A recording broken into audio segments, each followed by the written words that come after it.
Hello everyone, नमस्कार सभी को। मैं अंजलि ओझा एक बार फिर से आप सभी का स्वागत करती हूँ हमारे यूट्यूब चैनल वीकेसी विशु पर। तो जैसा कि आप सभी जानते हैं, मैं आपके लिए सीटेट जनवरी के लिए ईवीएस की सीरीज़ लाई हूँ एमसीक्यूज़ की। बट साथ ही साथ मैंने सोचा कि जो मेन जो क्वेश्चंस बनकर आ रहे हैं पेपर में, तो वो कहाँ से बनकर आते हैं, वो है एनसीईआरटी से। तो बेसिकली जो बेस है वो हमारा एनसीईआरटी है। तो जब तक हम एनसीईआरटी नहीं पढ़ेंगे, हमारे जो डाउट्स हैं या जो चीज़ें हैं वो क्लियर नहीं होंगी। तो इसीलिए मैं साथ के साथ एक सीरीज़ और ला रही हूँ जिसमें मैं ईवीएस कराऊंगी एनसीईआरटी की, चैप्टर वाइज करवाऊंगी आप लोगों को। तो फर्स्ट मैं क्लास 4th की लेकर आई हूँ, then I do class 5th। तो पहले शुरुआत करते हैं क्लास 4th के ईवीएस के फर्स्ट चैप्टर से। तो फर्स्ट चैप्टर है गोइंग टू स्कूल। हिंदी में भी मैं बताऊंगी साथ के साथ और इंग्लिश में भी, जिसमें आप कंफर्टेबल हो आप मुझे बता दीजिएगा कमेंट सेक्शन में। तो पहला है चलो चलें स्कूल। तो इसमें जो कुछ इंपॉर्टेंट चीज़ें हैं जिसमें से क्वेश्चन बन जाता है, उस पर नज़र डालते हैं। तो पहला है बैम्बू ब्रिज। तो कैसे यहाँ बेसिकली इसका क्या है, इस चैप्टर में क्या बताया गया है। गोइंग टू स्कूल का मतलब ये है कि हमारे देश में किस किस स्टेट में किस किस तरीके से लोग एक जगह से दूसरी जगह जा रहे हैं। क्योंकि बच्चों को पढ़ाया जा रहा है, इसलिए लिख दिया चलो चलें स्कूल। बेसिकली वो एक जगह से दूसरी जगह कितने क्या क्या चीज़ें नई नई ट्राई करके जाते हैं, उसमें बेसिकली ये बताया गया है। तो पहला है असम के बारे में बताया गया है। तो असम में क्या होता है कि बैम्बू ब्रिज होते हैं, बांस से बना पुल।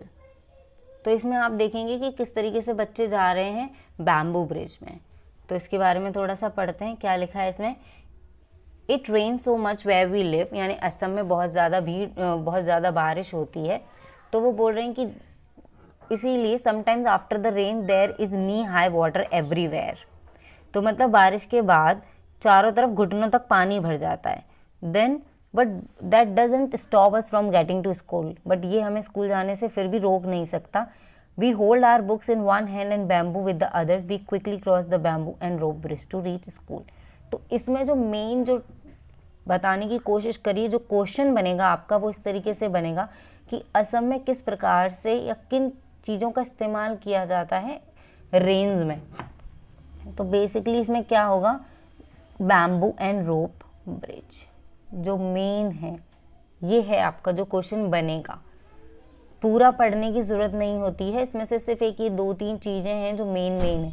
यानी अगर वो पूछेगा कि असम में बारिश के सीज़न में लोग किस तरीके से या किस चीज़ का इस्तेमाल करते हैं, तो आप क्या बोलेंगे, bamboo and rope bridge. Move करते हैं आगे। फिर नेक्स्ट कि लद्दाख में क्या करते हैं, तो इसमें बोला है ट्रॉली से। तो ट्रॉली से कैसे जाते हैं, every day we have to cross the river to get to school. The river is wide and deep, there is a strong iron rope across the river. अब यहाँ एक तो लाइन ये बन गई, स्ट्रॉन्ग आयरन रोप होती है।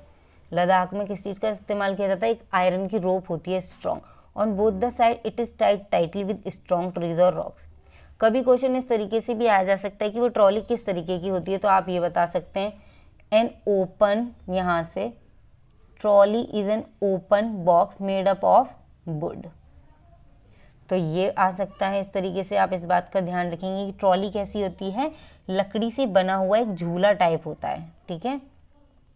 उसके बाद 4 और 5 of us sit in the trolley. मैंने जो ईवीएस के पेपर्स देखे हैं, जो सीटेट के पेपर्स देखे हैं, उसमें ईवीएस में जो क्वेश्चन देखे हैं वो इस तरीके से होते हैं कि लाइक आपको बोल देगा कि बताइए इसमें से कौन सी चीज़ गलत है या कोई एक स्टेटमेंट गलत है। तो अगर उसने ऐसे बोल दिया कि किस तरीके एक ट्रॉली का यूज़ करते हैं लद्दाख में made up of an wood, ये बोल दिया। या फिर ये बोल दिया उसमें कितने लोग बैठ सकते हैं, 4 to 5 of us sit in the trolley, हम 4 से 5 लोग उसमें बैठ सकते हैं।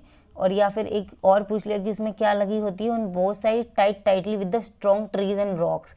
और ये दोनों तरफ से भारी पत्थरों या पेड़ों से कसकर बंधी रहती है। तो इससे 3-4 स्टेटमेंट्स तैयार होती हैं ट्रॉली के बारे में।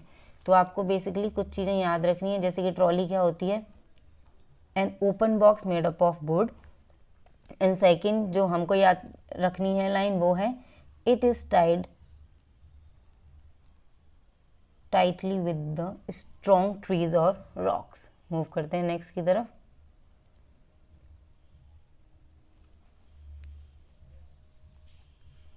Next is cement bridge. कई जगह सीमेंट ब्रिज का भी यूज़ किया जाता है, इसके बारे में एक्सप्लेन नहीं किया हुआ है कि कहाँ पर किया जाता है, बट अगर सीमेंट ब्रिज से रिलेटेड क्वेश्चन आता है दोस्तों तो आप ध्यान रखेंगे कि इसमें क्या पूछा जा सकता है कि किस चीज़ के बने होते हैं सीमेंट ब्रिज। रोड, ये जो यहाँ पर पानी में जब ये इन्हें क्रॉस करना होता है इस पानी को, तो ये कैसे करते हैं, क्रॉस सम वाटर बॉडीज, कैसे ये कुछ, जैसे कि कई बार जगह में पानी भर जाता है तो ये लोग पुल बनाते हैं, तो ये पुल कैसे बनते हैं, इन्हें बोलते हैं सीमेंट के पुल। और इसमें इस्तेमाल क्या होता है, these are made up of cement bricks and iron rods. तो ये किसके बने होते हैं, सीमेंट, ईंट और लोहे के सरियों से बने होते हैं। तो सिर्फ इसमें अगर आपको एक इम्पॉर्टेंट लाइन आएगी तो ये आ सकती है कि दीज सीमेंट ब्रिक्स, ये जो सीमेंट पुल्स हैं, these are made up of cement, यहाँ से, that is the important. Next move करते हैं, बल्लम। ये केरला में यूज़ किया जाता है। केरला में कैसे, इसके बारे में भी पढ़ते हैं, ये इंपॉर्टेंट है, ये आया हुआ है। In some part of Kerala we use a ballam. तो बल्लम कैसा होता है, स्मॉल वुडन बोट। याद रखना कि क्वेश्चन पूछ लिया, या तो ये ऐसे पूछ सकता है क्वेश्चन कि केरला में किस चीज़ का इस्तेमाल किया जाता है, सीमेंट पुल्स का किया जाता है, ट्रॉली का किया जा सकता है, बल्लम का किया, तो you can say Ballam. But अगर ये पूछ लेता है कि बल्लम किस तरीके से बनता है, तो क्या होगा, लकड़ी की बनी छोटी नाव। तो बेसिकली इसमें दो इम्पॉर्टेंट बन गए, केरला में हम बल्लम यूज़ करते हैं फर्स्ट, एंड सेकंड इज कि स्मॉल वुडन। नेक्स्ट की ओर मूव करते हैं, कैमल कार्ट्स। कैमल कार्ट्स का कहाँ यूज़ होता है, राजस्थान में। तो इन्हें हिंदी में बोलते हैं ऊंट गाड़ी। तो इसका कैसे यूज़ करते हैं, इसे बोला गया है कि इसका सिंपल सिर्फ इतना सा पूछा जा सकता है, इसमें अगर कुछ इम्पोर्टेंट पूछा जाएगा तो, कि ये किन दिनों में इस्तेमाल किया जाता है, या राजस्थान में क्या इस्तेमाल किया जाता है, किस चीज़ का इस्तेमाल करते हैं, तो कैमल कार्ट का इस्तेमाल करते हैं, ये आ सकता है। और अगर वो पूछता है कि कब इस्तेमाल किया जाता है, क्योंकि वो मरुस्थल होता है, पूरे में रेगिस्तान है राजस्थान में, तो दूर दूर तक सिर्फ रेत नज़र आता है, और दिन में बहुत ज़्यादा होती है कि बहुत ज़्यादा धूप निकलती है, बहुत hot, it gets very hot in the day. तो इसका क्या है कि या तो ये पूछ सकता है कि हम क्यों यूज़ करते हैं वहाँ पर कैमल कार्ट, या फिर ये पूछ सकता है कि कैमल कार्ट कहाँ यूज़ करते हैं, या फिर ये किस तरीके से होता है। तो यहाँ पे लिखा जा सकता है it gets very hot, so we use camel cart in Rajasthan, ध्यान रखिएगा। नेक्स्ट इज बैलगाड़ी यानी बुलक कार्ट। तो इसमें क्या होता है कि we ride in our bullock cart going slowly through the green field, if it is too sunny और rainy we use our umbrella. तो कई जगह जो मैदानी इलाके होते हैं, विलेज इन द प्लेन्स, जो मैदानी इलाके होते हैं, उसमें हम बैलगाड़ी का इस्तेमाल करते हैं। तो पूछा जा सकता है कि बैलगाड़ी का इस्तेमाल कहाँ करते हैं, तो बैलगाड़ी का इस्तेमाल कहाँ करते हैं हम, मैदानी इलाकों में, विलेज इन द प्लेन्स, ठीक है। नेक्स्ट की तरफ मूव करते हैं, बाइसिकल राइड। बाइसिकल राइड्स कहाँ होती हैं, कहाँ पर बाइसिकल से जाते हैं, यानी साइकिल की सवारी कहाँ करते हैं। We ride our bicycles on the long road to school, at first girls here didn't go to school because it was so far. ऐसा पूछा जा सकता है कि पहले गर्ल्स क्यों नहीं जा पाती थी स्कूल, तो लिखा जा सकता है कि because it was too far, ठीक है। But now group of 7-8 girls easily ride even through the difficult roads. तो जब दूर स्कूल होते थे तो कैसे जाया जाता था, बाइसिकल से। इसमें कुछ खास इंपॉर्टेंट नहीं है। नेक्स्ट इज गुजरात, जुगाड़।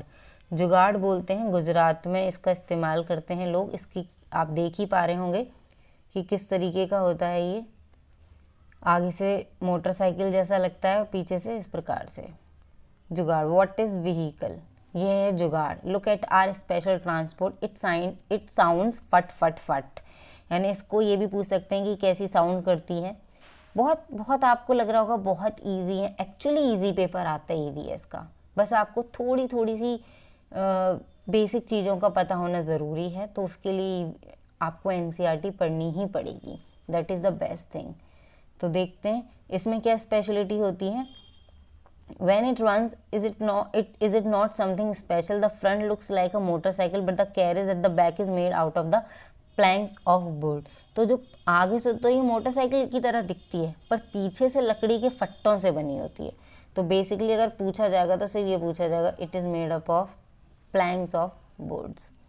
तो ये जुगाड़ जो होती है कहाँ इस्तेमाल होती है, गुजरात में इस्तेमाल होती है, और बनती कैसे है, लकड़ी के फट्टों से बनी हुई होती है। एक क्वेश्चन है आगे जो थोड़ा सा है कि चिल्ड्रन क्रॉस द जंगल, तो जंगल से बच्चे जो निकलते हैं वो अपने स्कूल में कैसे पहुंचते हैं। तो जंगल में कैसे पहुंचते हैं, we have to go through a thick forest to reach school. At some places it is so thick that even sunlight doesn't pass through it is also very silent there, you can only hear the sounds of different birds and other creatures. तो इसमें कुछ इतना important नहीं है, अगर बन भी सकता है तो सिर्फ ये कि जंगल से निकलते हैं तो लोगों को, बच्चों को किस किस तरीके की समस्याओं का सामना करना पड़ता है। तो ये बोला जा सकता है it is very silent, it is very silent, और इट इज़ सो थिक, यहाँ से it is so thick that even sunlight doesn't pass through. बस नेक्स्ट मूव करते हैं, मूविंग ऑन द स्नो। तो बर्फ़ पर कैसे चलते हैं बच्चे। So how we reach school, we go to school through miles of snow, we hold hands and walk carefully. If the snow is soft, our feet sink into it. When the snow is frozen, we may slip and fall. इसका मतलब है कि जब बर्फ़ अगर बर्फ़ soft है तो हमारे पैर उसके अंदर धंस जाते हैं, बट अगर बर्फ़ जमी हुई है तो हम फिसल भी सकते हैं। तो इसमें से भी ये बन सकता है कि बच्चों के पैर कब उसमें धंस जाते हैं, our feet sink into it when snow is soft. तो थोड़ी सी यही इम्पॉर्टेंट है इसमें। और when the snow is frozen we may slip and fall, हम गिर भी सकते हैं और फिसल भी सकते हैं। तो आगे एक और रॉकी पाथ्स यानी ऊबड़ खाबड़ पथरीले रास्ते, ये कहाँ होते हैं, उत्तराखंड में बेसिकली। तो आपसे पूछा भी जा सकता है, एक क्वेश्चन तो यहीं से बनता है कि उत्तराखंड में किस तरीके के पाथ्स हैं। तो ऊबड़ खाबड़ और पथरीले रॉकी पाथ्स हैं। We live in the mountains, हम माउंटेन्स में रहते हैं। The paths are rocky uneven. तो ये क्वेश्चन आया हुआ है कि उत्तराखंड में जो पाथ्स हैं वो कैसे हैं, they are rocky and uneven. The children who live in the plains will find it difficult to walk on this but we can easily race up and down. इसमें क्या बोला है कि हम पथरीले ऊबड़ खाबड़ रास्तों में रहते हैं, रास्ते से जाते हैं, और जो लोग शहरों में रहते हैं या मैदानों में रहते हैं उन्हें बहुत मुश्किल लगता है, बट हम यहाँ से भागते हुए भी आराम से जाते हैं। तो आपको सिर्फ एक इम्पॉर्टेंट इसमें से पता चलता है कि उत्तराखंड में किस तरीके के रास्ते होते हैं, रॉकी पाथ्स होते हैं, uneven, basically Rocky and uneven, ये इम्पॉर्टेंट है। तो चलिए ये चैप्टर हमारा इसी के साथ समाप्त हो गया, एंड कर दिया हमने ये वाला फर्स्ट चैप्टर। होप आपको ये कंटेंट अच्छा लगा हो। चैप्टर 1 किया है अभी हमने, ऐसे ये सारे चैप्टर्स करेंगे। पहले क्लास 4th के कंप्लीट करेंगे, देन क्लास 5th के करेंगे। तो अगर आपको अच्छा लगा हो तो give me a thumbs up and comment section में ज़रूर बताइएगा। Bye bye, take care.